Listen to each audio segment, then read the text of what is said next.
Hello and welcome to the Franz Van Cap interview. I'm Annette Young. In the last 10 months, not one day has gone past without graphic and violent images emerging from Syria.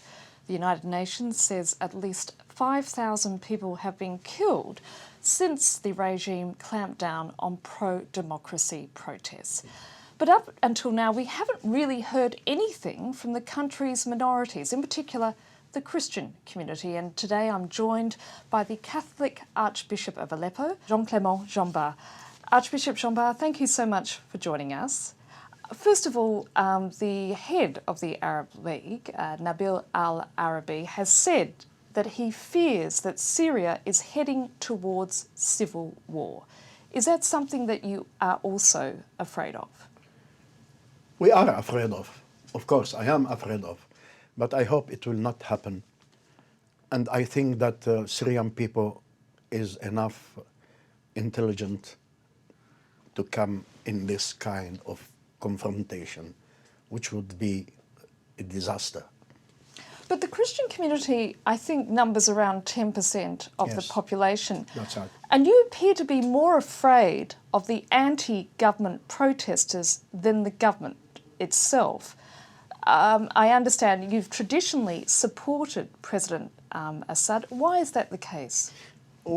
We didn't support him traditionally, no. But in this situation, and since he came with reforms and with trying to develop the country and change the situation, we found that he will be for us a hope and a possibility of change. I do not mean that what the opposition is calling for and what the opposition is asking is not good. We agree that many things has to be changed, and the opposition has the right to ask and to make the changes.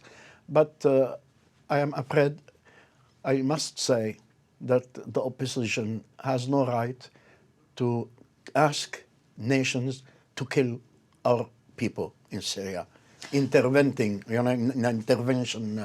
military intervention in Syria. But surely, given the current situation and the violence that is going on, it is untenable. It cannot continue, can it? Of course, it shouldn't continue even though you'd have one person killed, assassinated. It's inadmissible, unacceptable that people may die for political reasons or for theoretical exchange and divergences. But I must say at the same time that the picture is not objective, because the violence is concentrated in very small areas in Syria.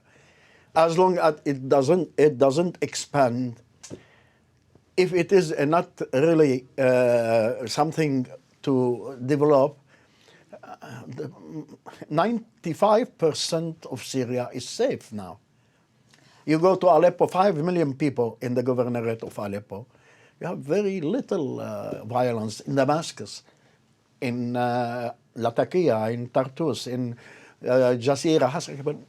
You don't have that, but in Homs and on the borders of Turkey, Lebanon and Jordan. But isn't the problem that, you talk about Aleppo, and Aleppo, of course, we know there's a large Christian community in Aleppo, yeah. and certainly there are a number of minorities living in Damascus as well. Is that not the issue, though, that those minorities do support or have supported the regime and therefore are less unlikely to head into the streets and protest? Yeah. We do not support the regime.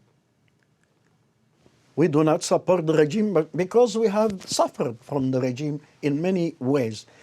We support the laicity, the laical option secular. of the pluralism, the non-denominational choices of the regime. That's what we want. We understand that the regime has to change.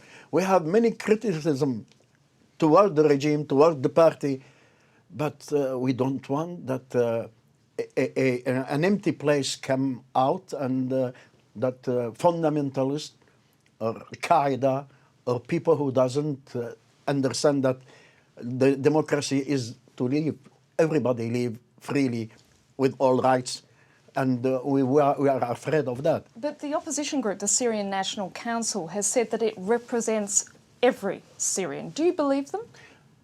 Why not? I would believe them. I hope that it may be really a truth. But what I'd say that come down, come in the country, we'll join you.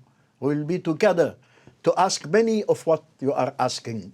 Perhaps not all, but 90% of what you are asking, we want to ask. We don't want you to stay out. Come and enter in dialogue, and we'll find a way to be happy together. If President Assad was removed from power, in your opinion, what would happen?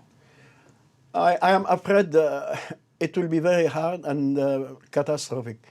First of all, because it is our hope, ourselves who are criticizing the regime, ourselves who want change in the country, who want democracy, the departure of Bashar Assad may hurt and may impede this movement of renewal.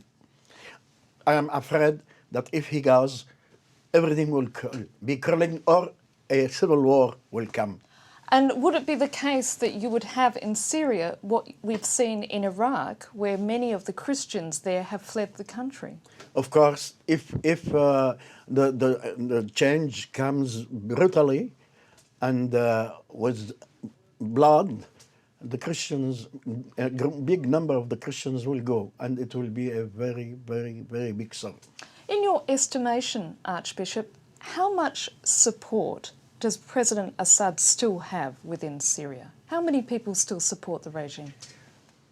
I would say 70%. 70%. That, yes. I mean, from what we're hearing is that that figure is nowhere close to 70%. No, what I have said in Figaro was the people who were certainly with him, but with these people, there are a very large number of Sunnite or the others who are also supporting him. When we talk about this proportion, we cannot say that Alawite or Druze or Christian. No, because the Sunnite also are with him, many of them. All the tribes and clans, they are supporting Bashar Assad, and they are all Sunnite.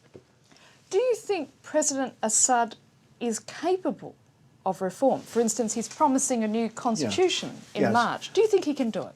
I think so, and I am expecting him, in the appointment he gave in March, that the new constitution will be put under census. But what we've seen so far, every time he's offered to bring about change, that change has not happened. That reform never occurred. Yes, the most important is that the constitution and the laws may come, and the change will come after. If there are no laws and the constitution has not elements, the reform will never come.